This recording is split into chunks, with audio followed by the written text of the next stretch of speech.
How do you read Russia's security interests in order to understand Russia's policies? What is Russia doing and what is motivating Russia?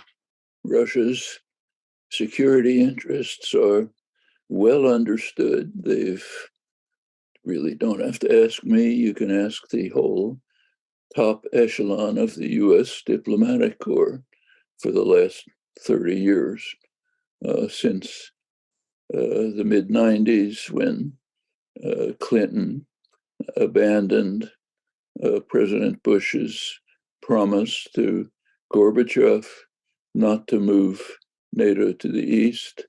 The leading figures in the diplomatic corps and the policy sciences have been pointing out repeatedly that and energetically that this very seriously threatens Russian security interests, and particularly if it moves to what every Russian leader from Gorbachev and Yeltsin up till today has identified as unbreakable red lines. Georgia and Ukraine, for pretty obvious reasons. If you look at a map and you look at history, they were willing to tolerate incorporation of the Baltic states, the Visegrad states, but not Ukraine and Georgia. It's been made clear by Reagan's ambassador, Jack Matlock, George W. Bush's hawkish Secretary of State, Robert Gates, current head of the CIA, William Burns, another Russia specialist, and a whole stream of them have been pointing out that this is reckless, provocative. It's breaking into essential security interests of the United States, of Russia.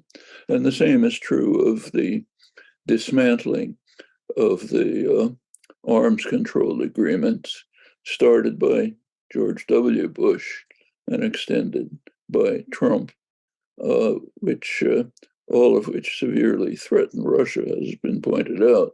That means placing weapons on Russia's border, which either are or can easily be converted to offensive weapons.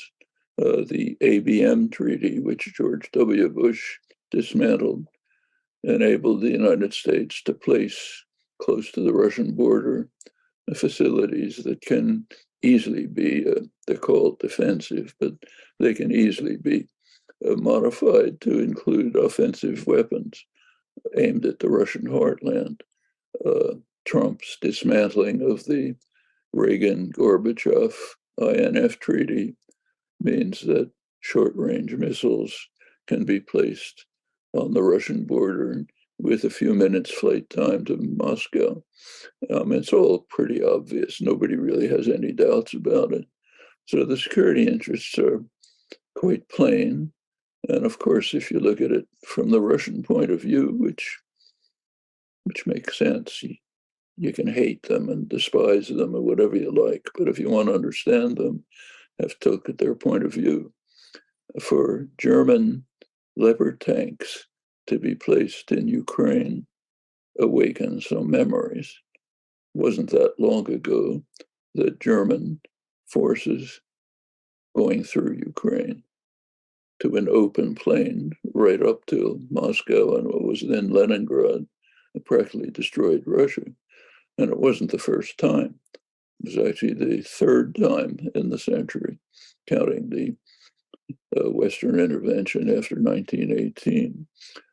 So, I mean, if you want to, you can't really compare it with the United States because the United States has been overwhelmingly secure. It's never had any threats. But if you can imagine a Chinese organized aggressive military alliance bringing Mexico into it and placing advanced weapons on the US-Mexican border aimed at the United States. That's without any history of Mexico being the path to destroy the United States. But Mexico would simply be blown away if that happened.